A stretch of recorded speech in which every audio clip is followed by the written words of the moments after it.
Les conditions intérieures pour entendre ses guides et sa présence divine. Portée à votre conscience par Arcturius. Le 14 avril 2017. Par Sophie Rill. On peut dire que c'est une des questions les plus souvent posées. Pourquoi est-ce que je n'entends pas la voix de mes guides? Pourquoi je ne sens pas leur présence? Voici donc quelques clés qui vont vous permettre de lever les blocages à cette réalisation.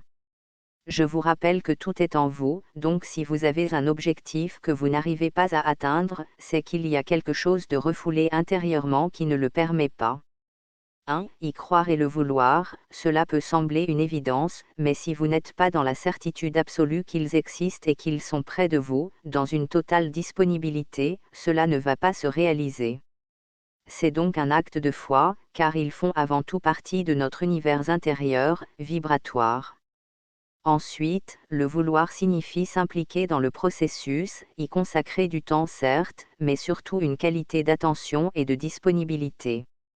Vous ne pouvez pas avoir dans votre vie quelque chose que vous ne nourrissez pas d'abord de votre affection. Souhaitez de toute votre volonté entretenir cette relation fraternelle. 2. Être bien alignés et bien ancrés, nous sommes comme des poupées russes, nos corps sont emboîtés les uns dans les autres.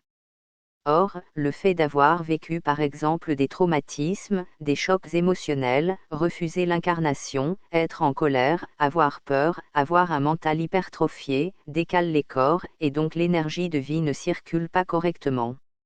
Le positionnement juste est donc de cultiver la tranquillité, l'appréciation de la vie, de toute vie.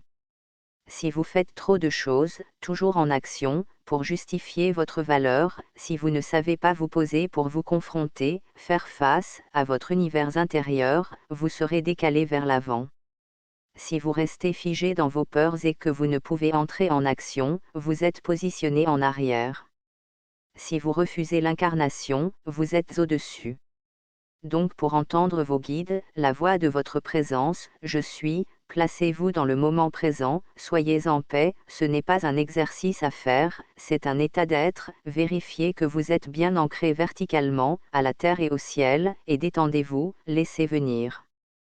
3. Sachez reconnaître votre méthode d'apprentissage, nous sommes tous différents, nous comprenons à partir de nos perceptions personnelles. Ainsi, vous pouvez être visuel, vous apprenez donc en regardant, si vous êtes auditif, vous intégrez vos leçons en entendant, et si vous êtes kinesthésique, vous enregistrez en faisant et en sentant. Donc suivant votre mode de fonctionnement, vous allez voir, entendre ou sentir. C'est un peu schématique, mais c'est pour vous faire comprendre que visualiser ne veut pas forcément dire voir. Ne vous découragez pas, l'essentiel est votre bonne volonté et votre disponibilité intérieure.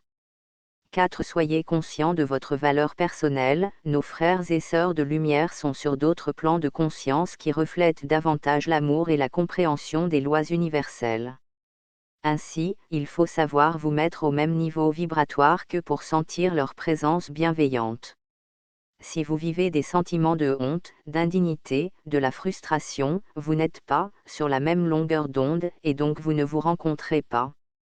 Vous savez, nous sommes tous des enfants de la source, naturellement bons et innocents.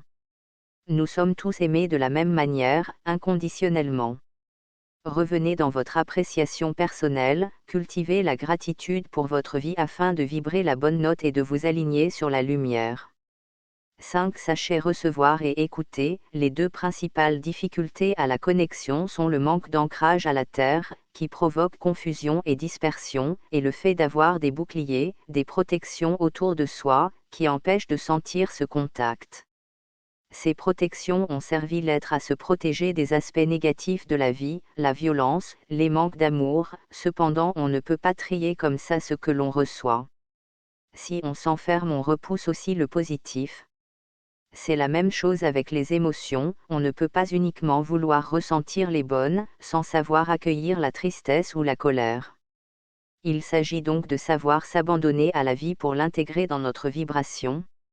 C'est une qualité de détente et de lâcher prise qui permet cela. Laissez partir vos rigidités et vos raideurs, faites preuve de souplesse intérieure et de disponibilité. Osez vous permettre de recevoir le meilleur. Vous pouvez mesurer ce degré de permission en regardant si vous aimez recevoir des compliments ou des cadeaux.